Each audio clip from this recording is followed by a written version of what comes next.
ജലീൽ സാഹിബിനെ സംസാരിക്കാൻ ഈ വേദിയിലേക്ക് ആദരപൂർവ്വം ക്ഷണിക്കുന്നു.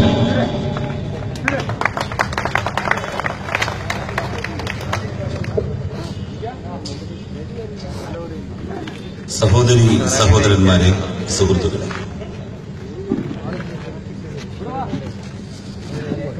വിയ്യൻകുട്ടിയുടെ നാട്ടിൽ ഇടതുപക്ഷ മതേതര കൂട്ടായ്മയുടെ പ്രോജ്വലമായ ആവിഷ്കാരമാണ് ഉണ്ടായിരിക്കുന്നത് എന്ന് പറയാൻ എനിക്കതിയായ സന്തോഷമുണ്ട്. മലപ്പുറത്ത് ഉപതെരഞ്ഞെടുപ്പ് നടക്കുകയാണ്. ഇടതുപക്ഷ ജനാധിപത്യ മുന്നണിയുടെ സ്ഥാനാർത്ഥിയായി അഡ്വക്കേറ്റ് MB ഫൈസൽ മത്സരിക്കുന്നു.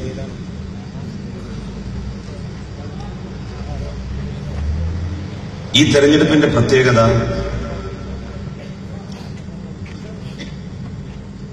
BJP ഒരു ഭാഗത്ത് ഭൂരിപക്ഷ വർഗീയതയെ ആളിക്കത്തിച്ച്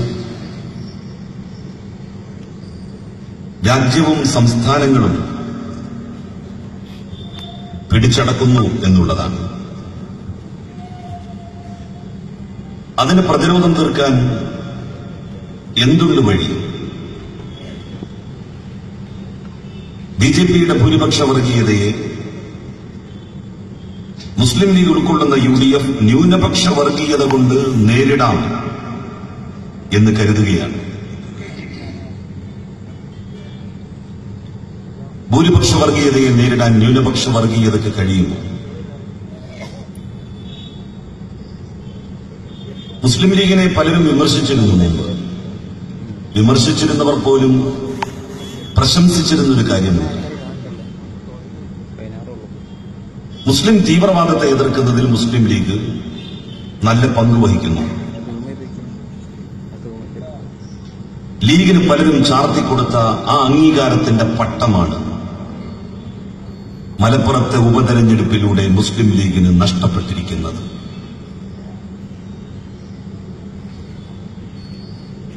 മുസ്ലിം പൊതുധാരയിൽ നിന്ന് മാറ്റി നിർത്തപ്പെട്ടിരുന്നവരാണ് മുസ്ലിം തീവ്രവാദി ഗ്രൂപ്പായിട്ടുള്ള SDPI. ഒരു മുസ്ലിം സംഘടനയും ഇന്നുവരെ SDPI രൂപീകരിക്കപ്പെട്ടതിന് ശേഷം അവരെ ഒരു യോഗത്തിലേക്ക് ക്ഷണിക്കുകയോ ഒരു പരിപാടിയിലേക്ക് പ്രസംഗകരായി കൊണ്ടുവരികയോ ചെയ്തിട്ടില്ല. എല്ലാ മതസംഘടനകളും അക്കാര്യത്തിൽ കാണിച്ച ഔചിത്യം എടുത്തു പറയേണ്ടതാണ്. അവർക്ക് അംഗീകാരത്തിന്റെ ഒരു മുദ്ര ഈ തെരഞ്ഞെടുപ്പിൽ ലീഗ് ചാർത്തിക്കൊടുത്തിരിക്കുകയാണ്. SDPIയെ മുസ്ലിം ലീഗ് ഏതാണ്ട് വലിച്ചു കഴിഞ്ഞിരിക്കുന്നു. അവരുമായിട്ടുള്ള രാഷ്ട്രീയ ബാന്ധവം എന്തിനാണ് ലീഗ് നടത്തിയത്? 1,98,000 വോട്ടുകൾ കഴിഞ്ഞ തെരഞ്ഞെടുപ്പിൽ ജയിച്ച ഒരു മണ്ഡലത്തിൽ ലീഗിന് ജയിക്കാൻ SDPIയുടെ പിന്തുണ വേണോ? വെൽഫെയർ പാർട്ടിയുമായി സഖ്യമുണ്ടാക്കണോ? SDPI കാലങ്ങളായി നോക്കി നിൽക്കുകയായിരുന്നു ഒരു സഖ്യത്തിനു വേണ്ടി, അംഗീകാരത്തിനു വേണ്ടി. അതാണ് ഹോൾസെയിലായി ലീഗ് ഇപ്പോൾ അവർക്ക് നൽകിയിരിക്കുന്നത്. കോൺഗ്രസുകാരെ കുറിച്ച് സാധാരണ പറയാറുണ്ട്, പകല് കോൺഗ്രസ് ആണ്, രാത്രി RSS ആണ് എന്ന്. അധികം വൈകാതെ ലീഗിനെ കുറിച്ചും സമാനമായ ഒരു അഭിപ്രായം നമ്മൾ പറയേണ്ടി വരും. പകൽ ലീഗാണെങ്കിലും രാത്രി SDPI ആണ് എന്ന്. ആ നിലയിലേക്കാണ് കാര്യങ്ങൾ പോയിക്കൊണ്ടിരിക്കുന്നത്. BJP രാജ്യത്തുള്ള ഹിന്ദു സംഘടനകളെ മുഴുവൻ ഒരു പ്ലാറ്റ്ഫോമിൽ കൊണ്ടുവന്ന് വലിയ തോതിലാണ് വർഗീയ ധ്രുവീകരണത്തിന് ശ്രമിക്കുന്നത്. ശിവസേന, ബജ്റാംഗ് ദൾ, RSS, വിശ്വ ഹിന്ദു പരിഷത്ത്, അങ്ങനെ തുടങ്ങിയിട്ടുള്ള എല്ലാ ഹിന്ദു സംഘടനകളെയും BJP അവരുടെ കുടക്കീഴിൽ അണിനിരത്തി കഴിഞ്ഞു. മുസ്ലിം ലീഗ് അതിന് പകരമായി ഒരു മുസ്ലിം പ്ലാറ്റ്ഫോം രൂപീകരിക്കുകയാണത്രേ. SDPI, വെൽഫെയർ പാർട്ടി, അങ്ങനെ തുടങ്ങിയിട്ടുള്ള സംഘടനകളൊക്കെ ആ ഒരു കുടക്കീഴിൽ അണിനിരക്കുകയാണ് എന്നും പറയപ്പെടുന്നു. 120 കോടി ജനങ്ങളുണ്ട് ഇന്ത്യയിൽ. 85-90 കോടി ജനങ്ങൾ ഹിന്ദുമത വിശ്വാസികളാണ്. ലീഗും SDPIയും പറയുന്നത് പോലെ ഇന്ത്യ രാജ്യത്തുള്ള 20 കോടിയോളം വരുന്ന മുസ്ലിങ്ങൾ ഒരുമിച്ചൊരു പാർട്ടിയിൽ, ഒരു മുന്നണിയിൽ നിന്നു എന്ന് തന്നെ സങ്കല്പിക്കുക. അപ്പുറത്ത് സ്വാഭാവികമായും അതിന്റെ ഒരു കൗണ്ടർ റിയാക്ഷൻ ഉണ്ടാകും. ഹിന്ദുക്കളെല്ലാം മറ്റൊരു പ്ലാറ്റ്ഫോമിലും അണിനിരക്കുന്നു. 20 കോടിയും 90 കോടിയും അപ്പുറത്തും ഇപ്പുറത്തും സംഘടിച്ചു നിന്നാൽ ആർക്കാണ് അതിന്റെ നേട്ടം ലഭിക്കാൻ വേണ്ടി പോകുന്നത്? BJPക്കാണ് ഈ രാഷ്ട്രീയ നേട്ടം അതുകൊണ്ട് ലഭിക്കുക. തീക്കൊള്ളി കൊണ്ട് ലീഗ് തലചൊറിയുകയാണ്. ഒരു സാമുദായിക പാർട്ടി എന്നുള്ള നിലയിൽ ജനാധിപത്യ മാർഗം അവലംബിച്ചുകൊണ്ട് ലീഗ് ഒരുപാട് കാലം കേരളത്തിൽ നിലനിന്നു. ലീഗിന്റെ സാന്നിധ്യത്തെ ആരും ചോദ്യം ചെയ്തില്ല. പക്ഷെ സമീപകാലത്ത് കുറച്ച് വർഷങ്ങളായി ലീഗിന് 2 മുഖമുണ്ടോ എന്ന് ആരെങ്കിലും ചോദിച്ചാൽ അവരെ കുറ്റപ്പെടുത്താൻ കഴിയില്ല. ലീഗിന് 2 കുപ്പായമുണ്ട്. ഭരിക്കുമ്പോൾ മുസ്ലിം ലീഗ് പ്രത്യക്ഷ മതനിരപേക്ഷതയുടെ മുഖാവരണം എടുത്തണിയും. ലീഗ് പ്രതിപക്ഷത്ത് വരുമ്പോ വർഗീയതയുടെ നിറവും ചുവയുമുള്ള കുപ്പായം അവർ എടുത്തണിയും. അതിനും അവർക്ക് യാതൊരു വൈക്ലഭ്യവും ഇല്ല. എന്തിനാണ് ഈ ഇരട്ട മുഖം? ഈ തെരഞ്ഞെടുപ്പിൽ എന്താണ് ലീഗിന്റെയും SDPIയുടെയും പ്രചരണം? അവർ പറയുന്നത് മതം മാറി വന്ന ഫൈസൽ എന്ന് പറയുന്ന ഒരു ചെറുപ്പക്കാരനെ RSSകാര് അതിക്രൂരമായി കൊലപ്പെടുത്തി. ഫൈസലിന്റെ കുടുംബത്തിന് ഒരു ചില്ലിക്കാശ് പോലും പിണറായി വിജയന്റെ ഗവൺമെന്റ് കൊടുത്തില്ല. എല്ലാ വീടുകളിലും ചെന്ന് പ്രചരിപ്പിക്കുകയാണ്, പറയുകയാണ്. ലീഗിന് പറയാൻ കഴിയാത്തത് SDPI കൊണ്ട് പറയിപ്പിക്കുന്നു. ഫൈസൽ എന്ന് പറയുന്ന ചെറുപ്പക്കാരൻ വധിക്കപ്പെട്ടു. ദൗർഭാഗ്യകരമായിരുന്നു സംഭവം. പ്രതികളെന്ന് സംശയിക്കുന്ന മുഴുവൻ ആളുകളെയും ഈ ഗവൺമെന്റ് പിടികൂടി ജയിലിലടച്ചു. വധിക്കപ്പെടുന്ന ആളുടെ മതം നോക്കിയാണോ ഒരു സർക്കാർ നഷ്ടപരിഹാരം നൽകേണ്ടത്? ഒരാളെ ആരാണ് വധിച്ചത് എന്ന് നോക്കി ഒരു ഗവൺമെന്റിന് നഷ്ടപരിഹാരം നൽകാൻ സാധിക്കും? ഫൈസലിന് സമാനമായി യാസിർ എന്ന് പറയുന്ന ഒരു ചെറുപ്പക്കാരൻ മതം മാറി എന്നുള്ളതിന്റെ പേരിൽ തന്നെ RSSകാരാൽ കൊല ചെയ്യപ്പെട്ടിട്ടുണ്ട് തിരൂരിൽ. ലീഗ് ഭരണത്തിൽ വന്നിട്ട് യാസിറിന്റെ കുടുംബത്തിന് സർക്കാരിന്റെ ഖജനാവിൽ നിന്ന് എന്ത് നയാ പൈസയാണ്, ചില്ലിക്കാശാണ് നൽകിയത്? അവർ ഈ നാട്ടിലെ ജനങ്ങളോട് പറയട്ടെ. ഈ ഗവൺമെന്റ് വന്നതിന് ശേഷം 18ഓളം സഖാക്കൾക്ക് RSSകാരുടെ കൊലക്കത്തിക്കിരയായി ധീരരക്തസാക്ഷിത്വം വരിക്കേണ്ടി വന്നു. ജന്മം കൊണ്ട് ഹൈന്ദവരും കർമ്മം കൊണ്ട് കമ്മ്യൂണിസ്റ്റുകാരുമായിട്ടുള്ള ആ സഖാക്കളുടെ ഏതെങ്കിലും ഒരു കുടുംബത്തിന് കേരളത്തിന്റെ ഖജനാവിൽ നിന്ന് വല്ല സാമ്പത്തിക സഹായവും അനുവദിച്ചോ? അത് മറച്ചുവെച്ചുകൊണ്ടല്ലേ ഫൈസലിന്റെ കുടുംബത്തിന് സഹായം അനുവദിച്ചില്ല എന്ന് കുപ്രചരണം നടത്തുന്നത്? മുസ്ലിം ചെറുപ്പക്കാരൻ മരിച്ചു എന്നുള്ളതാണ് ലീഗിന്റെ വ്യാധിയെങ്കിൽ SDPIയുടെ ദുഃഖമെങ്കിൽ ഞാൻ ചോദിക്കട്ടെ, സമീപത്താണല്ലോ മണ്ണാർക്കാട്. ഷെയ്ഖുന AP അബൂബക്കർ മുസ്ലിയാർ നേതൃത്വം നൽകുന്ന സുന്നി വിഭാഗത്തെ അംഗീകരിച്ചു, അതിന്റെ പ്രവർത്തകരായി എന്നുള്ളത് കൊണ്ടല്ലേ ഒരു വീട്ടിലെ 2 മുസ്ലിം ചെറുപ്പക്കാരെ, ജ്യേഷ്ഠനെയും അനുജനെയും ഒരു സന്ധ്യാസമയത്ത് കുത്തിക്കൊലപ്പെടുത്തിയത്? ലീഗല്ലേ അന്ന് ഭരിച്ചിരുന്നത് കേരളം.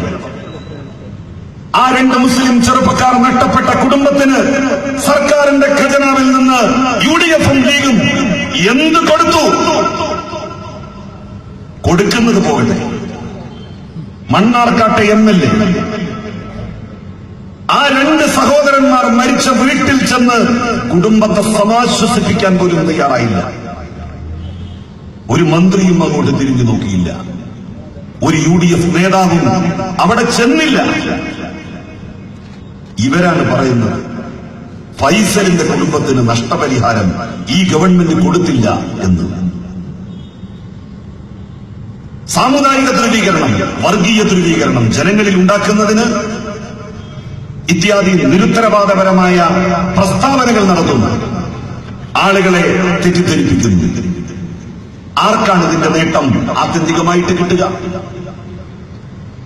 BJP ഉയർത്തുന്ന ഭീഷണിയെ ചെറുക്കാൻ മതന്യൂനപക്ഷങ്ങൾ ഒരു പ്ലാറ്റ്ഫോമിൽ അണിനിരക്കുകയല്ല ചെയ്യേണ്ടത്. ഹൈന്ദവ സമുദായത്തിലെ ഭൂരിപക്ഷം വരുന്ന മതേതരവാദികളുമായി കൈകോർത്ത് പിടിച്ച് പുതിയ പ്ലാറ്റ്ഫോമുകൾക്ക് രൂപം നൽകുകയാണ് വേണ്ടത്. അതാണ് പ്രായോഗികം. അതിനു മാത്രമേ മതന്യൂനപക്ഷങ്ങളെ ഈ രാജ്യത്ത് രക്ഷിച്ചെടുക്കുവാൻ വേണ്ടി കഴിയുകയുള്ളൂ.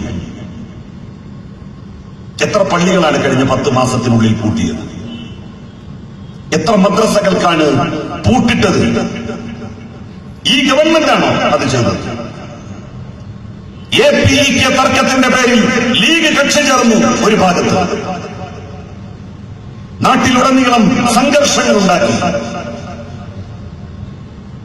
AP സുന്നി വിഭാഗത്തിലെ നിരവധി പ്രവർത്തകരെ അടിച്ച് പരിക്കേൽപ്പിച്ച് ആശുപത്രികളിലാക്കി. ആരാ ഉത്തരവാദി? എന്തിന് ഇത്യാദി അക്രമ പ്രവർത്തനങ്ങൾക്ക് ലീഗ് നേതൃത്വം നൽകുന്നു? മുസ്ലിം ലീഗ് പറയുന്നത് 1,98,000 വോട്ടിന്റെ ഭൂരിപക്ഷമുണ്ട്. ഇതൊക്കെ എങ്ങനെ മറികടക്കാൻ പറ്റും LDF-ന്? ഭൂരിപക്ഷങ്ങൾ കടങ്കഥകളായി മാറിയ ചരിത്രം ഈ മലപ്പുറത്തിനുണ്ട്. ഏറനാടിന്റെയും വെള്ളുവനാടിന്റെയും ധീരദേശാഭിമാനികളായിരുന്ന പൂർവികന്മാരുടെ പാരമ്പര്യം ഉയർത്തിപ്പിടിച്ച് മതനിരപേക്ഷതയുടെ കൊടിക്കൂറ ഉയരത്തിൽ പാറിച്ച ഒരു ചരിത്രം ഈ നാടിനുണ്ട്. 2004 TK ഹംസയും ഇടതുപക്ഷ പ്രവർത്തകന്മാരും മഞ്ചേരിയിൽ UDF പടുത്തുയർത്തി വെച്ച മല കയറാൻ വേണ്ടി അതിന്റെ താഴ്വാരത്തിലെത്തി മേൽപോട്ട് നോക്കിയപ്പോ കൂകി വിളിച്ചു. എല്ലാവരും കൂടി ഒരു ചുക്കും നടക്കില്ല എന്ന് പറഞ്ഞു. പതിയെ പതിയെ ഹംസാക്കയും ഇടതുപക്ഷ പ്രവർത്തകരും ചെറിയ ചെങ്കൊടിയുമായി മല കയറാൻ വേണ്ടി തുടങ്ങി. തെരഞ്ഞെടുപ്പ് കഴിഞ്ഞ് വോട്ടെണ്ണിക്കഴിഞ്ഞപ്പോ ആ മലമുകളിൽ ചെങ്കൊടി പാറി 75,000 വോട്ടുകൾക്ക് ലീഗ് ജയിച്ചിരുന്ന മണ്ഡലത്തിൽ UDF ജയിച്ചു വന്നിരുന്നിടത്ത് 45,000-ഓളം വോട്ടുകൾക്കാണ് അന്ന് ഹംസാക്ക ജയിച്ചത്. 2006 ഇന്ന് LDF-ന്റെ സ്ഥാനാർത്ഥിയെ കുറിച്ച് UDF എന്താ പറയുന്നത്? ഫൈസൽ ഖനം പോരാ, ഫൈസൽ വെയിറ്റില്ല എന്നാണ്. 2006 ഈ വിനീതൻ കുറ്റിപ്പുറത്ത് മത്സരിച്ചപ്പോഴും ഇവർ ഇതേ വാക്കാണ് പറഞ്ഞത്. ഈ കൊട്ടക്കൈലോളം പോന്ന ചെക്കനെ എന്തിനാണ് മത്സരത്തിനിറക്കിയിരിക്കുന്നത് ഇടതുപക്ഷം എന്നാണ് അന്ന് ചോദിച്ചത്. അതും കടന്ന് ചില ലീഗിന്റെ സുഹൃത്തുക്കൾ അന്ന് പറഞ്ഞത് മൂട്ടയെ കൊല്ലാൻ പീരങ്കി വേണ്ട എന്നാണ്. തെരഞ്ഞെടുപ്പ് കഴിഞ്ഞ് വോട്ടെണ്ണിയപ്പോ മൂട്ടയെ കൊല്ലാൻ പീരങ്കിക്കപ്പുറമുള്ള ഒരു ആയുധം കണ്ടുപിടിക്കണം എന്ന് ലീഗ് പഠിച്ചു. 2006 കുറ്റിപ്പുറത്ത് ഞങ്ങൾ യാത്ര തുടങ്ങിയപ്പോ ഒരു ചെറു സംഘമായിരുന്നു. യാത്രയുടെ അവസാനത്തിലെത്തിയപ്പോ ഞങ്ങൾ തിരിഞ്ഞു നോക്കുമ്പോ അണമുറിയാത്ത ഒരു മനുഷ്യപ്രവാഹമായി അത് മാറിക്കഴിഞ്ഞിരുന്നു. താനൂരിനെ കുറിച്ച് എന്തായിരുന്നു ലീഗ് അവകാശപ്പെട്ടിരുന്നത്? താനൂരിലെ കടൽ ലീഗിന്റെ കടലാണ്. ആ കടല് നീന്തിക്കടക്കാൻ മറ്റാർക്കും കഴിയില്ല. ഈ അഹമ്മദ് സാഹിബ് 35,000-നും 40,000-നുമൊക്കെ ജയിച്ചു വന്നിരുന്ന മണ്ഡലം. മുമ്പൊരു ചരിത്രമുണ്ട് താനൂരിന്. കെ ദാമോദരൻ ഇടതുപക്ഷത്തിന്റെ സ്ഥാനാർത്ഥിയായി നിയമസഭയിലേക്ക് മത്സരിക്കുന്ന സമയത്ത് അദ്ദേഹത്തിന് കടപ്പുറം മേഖലയിൽ നിന്ന് കിട്ടിയത് 2 വോട്ടാണ്. അന്നാണ് ലീഗിലെ ഒരു പ്രമാണി വോട്ടെണ്ണൽ കേന്ദ്രത്തിൽ നിന്ന് പുറത്തു വന്നുകൊണ്ട് ചോദിച്ചത്, കോണിക്കെതിരായി 2 വോട്ട് ചെയ്യാൻ ഈ കടപ്പുറത്ത് ആണായി പിറന്നവൻ ആരടാ എന്ന്. 2 വോട്ട് കിട്ടിയ അതേ കടപ്പുറത്താണ് ചെങ്കൊടി ഇന്ന് പാറുന്നത് എന്ന് എല്ലാവരും ഓർക്കുന്നത് നന്നാണ്. മഞ്ചേരിയിലെ മല നമ്മൾ കയറിയിട്ടുണ്ടെങ്കിൽ, കുറ്റിപ്പുറത്തെ കോട്ട നമ്മൾ തകർത്തിട്ടുണ്ടെങ്കിൽ, താനൂരിലെ ലീഗിന് മാത്രം അവകാശപ്പെട്ട കടൽ ഭേദിച്ച് അക്കരെ നാം പറ്റിയിട്ടുണ്ടെങ്കിൽ, മലപ്പുറത്തും വിജയത്തിന്റെ വെണ്ണിക്കൊടി പാറിക്കാൻ നമുക്ക് കഴിയും. അതിന് നമ്മൾ ഒരുമിച്ച് നിൽക്കണം, നന്നായി പ്രവർത്തിക്കണം, പ്രതിബദ്ധതയോടെ മുന്നോട്ട് പോകണം.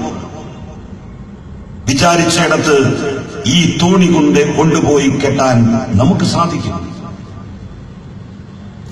എന്തൊക്കെ കള്ളപ്രചരണങ്ങൾ, ദുഷ്പ്രചരണങ്ങൾ, ഞാനതിലേക്കൊന്നും കടന്നു പോകുന്നില്ല. മതനിരപേക്ഷതയ്ക്ക് വളക്കൂറുള്ള മണ്ണാണ് ഈ മലപ്പുറം. നിങ്ങൾക്ക് ഓർമ്മയില്ലേ സയ്യിദ് അലവിക്കോയ തങ്ങൾ എന്ന് പറയുന്ന മഹാനെ കുറിച്ച്? മമ്പുറത്തെ മക്കാമിൽ അന്തിയുറങ്ങുന്നു ആ ശ്രേഷ്ഠൻ. മമ്പുറം സയ്യിദ് അലവിക്കോയ തങ്ങൾ ജീവിച്ചിരുന്ന കാലത്താണ് അവിടുത്തെ ഹിന്ദുമത വിശ്വാസികൾ വന്ന് തങ്ങളോട് പറയുന്നത്, തങ്ങളെ, ഞങ്ങൾക്ക് ആരാധന നടത്താൻ ഒരു ക്ഷേത്രമില്ല, അങ്ങ് ഞങ്ങൾക്കൊരു ക്ഷേത്രം പണിത് തരുമോ? ആട്ടിയോടിക്കുകയല്ല ചെയ്തത് തങ്ങൾ. ഹിന്ദുമത വിശ്വാസികൾക്ക് തിരൂരങ്ങാടിക്കടുത്ത് കളിയാട്ടുമുക്കിൽ ഒരു ക്ഷേത്രം പണിതു കൊടുത്തു. ആ ക്ഷേത്രത്തിൽ ഉത്സവങ്ങൾ അരങ്ങേറിയപ്പോ തങ്ങൾ ആ ഉത്സവം കാണാൻ പോയി. ക്ഷേത്രത്തിനടുത്തൊരു പള്ളി പണിതു അദ്ദേഹം. ആ പള്ളിയുടെ മട്ടുപ്പാവിലിരുന്ന് മരിക്കുന്നത് വരെ കളിയാട്ടുമുക്ക് ക്ഷേത്രത്തിലെ ഉത്സവം കണ്ട തങ്ങൾ ഈ മലപ്പുറത്തിന്റെ മതനിരപേക്ഷതയുടെ അഭിമാന സ്തംഭമാണ്.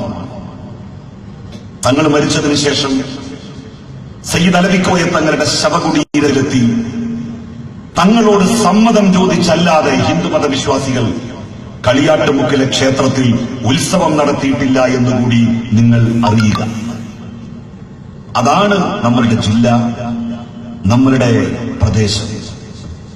അവിടെയാണ് BJP ഒരു ഭാഗത്ത് ഭൂരിപക്ഷ വർഗീയതയെ ആളിക്കത്തിക്കുമ്പോൾ ഇപ്പുറത്ത് അതിന് പ്രതിരോധ കവചം തീർക്കാനെന്ന വ്യാജേന ന്യൂനപക്ഷ വർഗീയതയെ പാലൂട്ടി വളർത്തുന്നത്.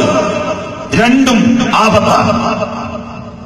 ഹൈന്ദവരും മുസ്ലിങ്ങളും ക്രൈസ്തവരും ഒരു മതത്തിലും വിശ്വാസമില്ലാത്തവരും ഒരുമിച്ച് ചേരുന്ന ഒരു ഭൂമികയാണ് ഈ നാട്ടിൽ രൂപപ്പെട്ടു വരേണ്ടത്.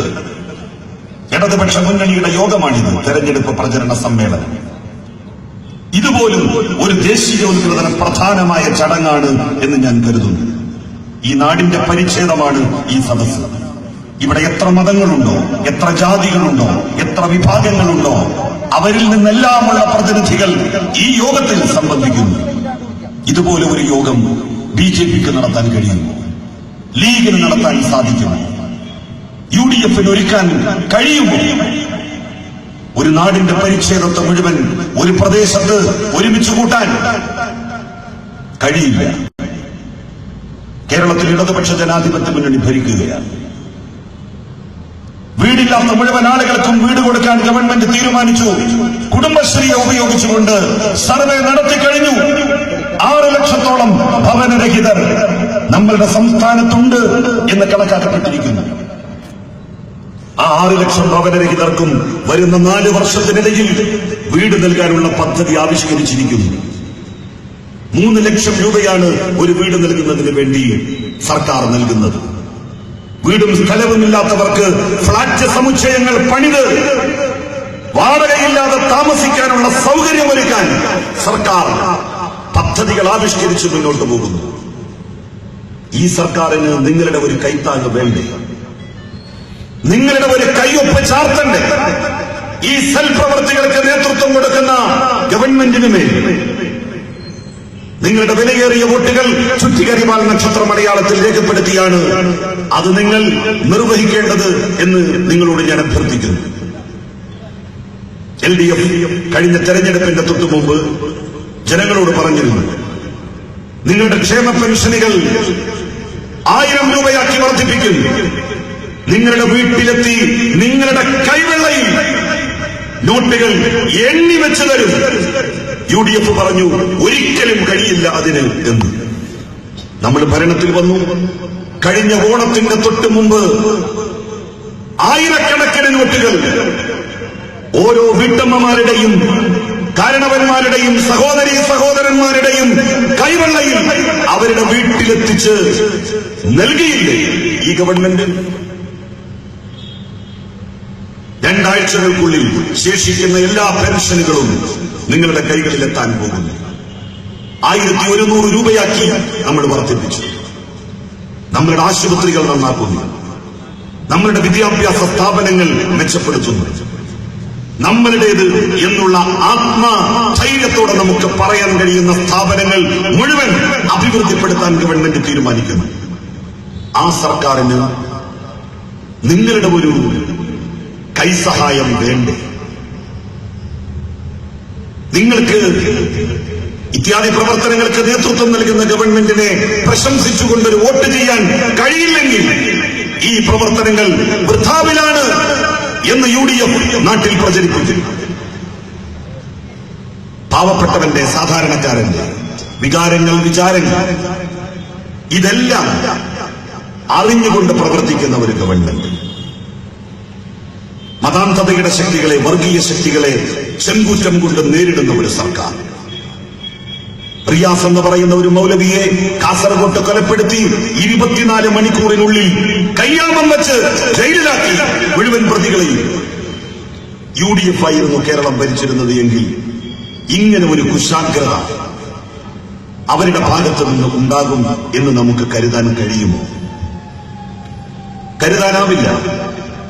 പ്രവീൺ തൊഗാഡിയക്കെതിരായിട്ടുള്ള കേസുകൾ പിൻവലിച്ചവരാണ് UDF-കാർ. ഒരു CIയെ കൊലപ്പെടുത്താൻ വേണ്ടി ശ്രമിച്ച കേസിൽ നിന്ന് RSS-കാർക്ക് കുറ്റവിമുക്തി നൽകിയവരാണ് UDF-കാർ.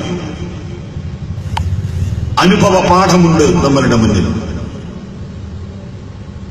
RSS-ന്റെ ഭീഷണിയെ ചെറുത്തു നിൽക്കുവാൻ ഈ നാട്ടിൽ ഏറ്റവും അധികം ശ്രമിച്ചിട്ടുള്ളത് ഇടതുപക്ഷ മുന്നണിയാണ്. ആ മുന്നണിയുടെ പ്രവർത്തകരാണ്. അവരുടെ രക്തസാക്ഷിത്വത്തിന്റെ പിൻബലത്തിലാണ് RSS-ന്റെ അതിക്രമങ്ങൾ ഇവിടെ തടയപ്പെട്ടത്. ലീഗ് തെരഞ്ഞെടുപ്പ് പ്രചരണ പരിപാടികളിൽ പറയുന്നത് താനൂരിൽ പോലീസ് അതിക്രമം കാണിച്ചു. പോലീസ് എന്തിനാണ് താനൂരിലെത്തിയത്? വെറുതെ എത്തിയതാണ്. ഇടതുപക്ഷ മുന്നണിയുടെ സ്ഥാനാർത്ഥി ജയിച്ച അന്ന് മുതൽ താനൂരിന്റെ സമാധാനം കെടുത്താൻ ആരാണ് ശ്രമിച്ചത്? അവിടെ നേരത്തെ APക്ക് തർക്കം നിലനിന്നിരുന്നു. അതിനിപ്പോൾ CPM ലീഗ് സംഘർഷം എന്നുള്ള ഒരു ലേബൽ വന്നു. എത്രയോ വീടുകൾ തകർത്തു. പോലീസ് നോക്കി നിന്നു. എങ്ങനെയെങ്കിലും ഒന്ന് ശ്രമിക്കട്ടെ എന്ന് കരുതി. അവസാനം ഗത്യന്തരമില്ലാതെ പോലീസ് ഇടപെട്ടു. പോലീസ് ആക്ഷൻ ഒരു പ്രദേശത്തുണ്ടാകുമ്പോ അട്രോസിറ്റീസ് സ്വാഭാവികമാണ്. അതിക്രമങ്ങൾ നടക്കും. സമാധാന യോഗം വിളിച്ചു താന്നു. ഗവൺമെന്റിന് വേണ്ടി ഈ വിനീതനെയാണ് ബഹുമാന്യനായ മുഖ്യമന്ത്രി ആ ചുമതല ഏൽപ്പിച്ചത്.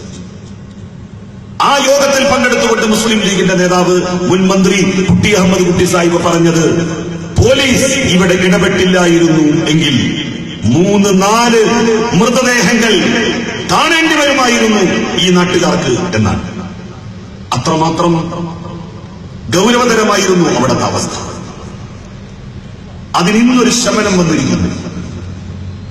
എല്ലാവരും സമാധാനം കാക്ഷിക്കുന്നു. അവിടെ RSSും SDPഐയും ഉയർത്തുന്ന ന്യൂനപക്ഷ ഭൂരിപക്ഷ വർഗീയതകൾക്ക് ഒത്താശ ചെയ്തു കൊടുക്കുകയും അതിന് തണലൊരുക്കി കൊടുക്കുകയും ചെയ്യുന്ന BJPയും മുസ്ലിം ലീഗും അവരുടെ ദുശ്ചെയ്തികൾക്കെതിരായി വളരെ ശക്തമായ നമ്മളുടെ പ്രതികരണം ഈ തെരഞ്ഞെടുപ്പിൽ ഉണ്ടാവും. RSS BJP കൂട്ടുകെട്ടെന്ന പോലെ ലീഗ് SDPഐ കൂട്ടുകെട്ടും നാടിന് അപകടം വരുത്തും എന്ന് കാണണം. അംഗീകാരത്തിന്റെ മുദ്ര SDPഐ എന്ന് പറയുന്ന മുസ്ലിം തീവ്രവാദി ഗ്രൂപ്പിന് എഴുതിക്കൊടുക്കാനുള്ള ചാർത്തി നൽകാനുള്ള UDFന്റെ ശ്രമത്തെ തോൽപ്പിക്കണം. അവർക്കെതിരായി വോട്ട് രേഖപ്പെടുത്തിക്കൊണ്ട് നിങ്ങളുടെ വിലയേറിയ സമ്മതിദാനാവകാശം. മലപ്പുറം ജില്ലയിലെ അറിയപ്പെടുന്ന യുവജന സംഘടനയുടെ പ്രസിഡന്റ്, DYFIയുടെ അധ്യക്ഷൻ MB ഫൈസൽ, അഭിഭാഷകനാണ് ഫൈസൽ, നല്ല പ്രഭാഷകനാണ് ഫൈസൽ. നമ്മളുടെ കാര്യങ്ങൾ പാർലമെന്റിൽ നന്നായി പറയാൻ കഴിയുന്നവനാണ് അഡ്വക്കേറ്റ് MB ഫൈസൽ. നിങ്ങളുടെ വിലയേറിയ വോട്ടുകൾ ചുറ്റികരിവാൾ നക്ഷത്ര മലയാളത്തിൽ രേഖപ്പെടുത്തി കാലവും ചരിത്രവും നമ്മളിൽ അർപ്പിച്ച ദൗത്യം നിങ്ങൾ നിർവഹിക്കും എന്നുള്ള ഉത്തമ വിശ്വാസത്തോടെ ഈ സമ്മേളനത്തെ അഭിവാദ്യം ചെയ്യുകയും ഈ സമ്മേളനം ഔപചാരികമായി തുടങ്ങിവെച്ചതായി പ്രഖ്യാപിക്കുകയും ചെയ്തുകൊണ്ട് ഞാൻ എന്റെ വാക്കുകൾ അവസാനിപ്പിക്കുന്നു. നന്ദി, നമസ്കാരം.